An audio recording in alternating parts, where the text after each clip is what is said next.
Chapter 9 The First Cities of India. The River Road. The Egyptians lived on the Nile River. The Assyrians and the Babylonians lived on the Tigris and the Euphrates rivers in Mesopotamia. Why do you think that ancient people wanted to live near rivers? People who lived near rivers had plenty of water to drink and to use on their crops. But there's another reason why ancient cities were built near rivers. Imagine that you live in ancient Mesopotamia, down near you are. Let's pretend that you're a merchant, like Terah was in our story about Abram. You've got a wonderful crop of wheat this year, and you've just heard that the wheat in Assyria got washed away in a flood. The people in Assyria will pay twice as much for wheat as the people in Ur because there's wheat all over Ur, but almost none in Assyria. So you'll decide that you'll travel north to Assyria with your wheat and sell it there. You can make a lot of money that way. How you get to Ur to Assyria? Remember, you don't have a car or truck. If you're going to go all the way to Assyria, you have to use a cart pulled by cows. You can't walk because the wheat is too heavy to carry, and your car has wheels made out of wood because rubber hadn't been invented yet.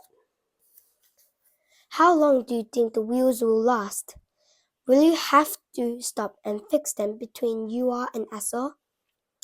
How fast do cows walk? How long do you think it will take you to walk at the pace of a cow all the way to Assyria? Let's think about the ground in Mesopotamia for a minute.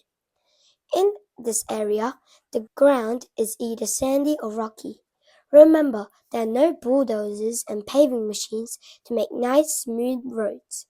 So part of the way to Assyria, you'll have to walk on sand. What's difficult about walking on sand? Think about being at the beach. Do your feet sink in the sand?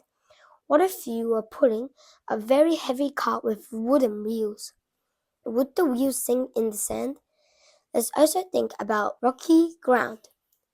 How will your cart go on rocky ground? Going to Assur with carts and cows doesn't sound a very easy trip. Can you think of another way to get from Ur to Assur? Think about this. You could put all your wheat on a boat. Then you could sail from Ur on the Euphrates rivers down to the Persian Gulf. And then you could sail back up the Tigris River. By sailing in your boat, you could get there in less time with a lot less work. Cities grew up on rivers because it was easy to ship food, metals, wood, and other goods up and down the river. It was much easier to go by water than to drag heavy loads over land. The cities of Mesopotamia used the Tigris and the Euphrates rivers to trade with each other. But they didn't just trade with each other, they also traded with countries to the east.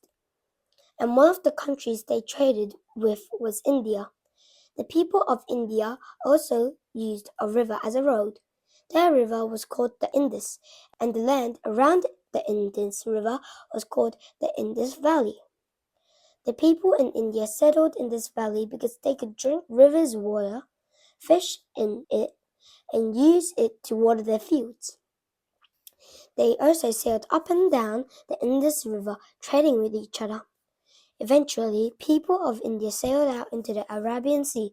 The Arabian Sea was the largest body of water they have ever seen. They must have thought that they were in a sea that had no shores and would never end. But they were brave. They kept exploring. Soon, they learned that they could sail up to the cities of Mesopotamia and trade with them. If the people of India tried to go across the land of Mesopotamia, they would have to cross a mountain range. But by boat, the trip wasn't difficult at all. So the people of India, like the Mesopotamians, built large cities near the Indus River and made money by trading with other cities. Today, we call this civilization the Harappan civilization. It was strongest between 2000 and 1750 BC BCE.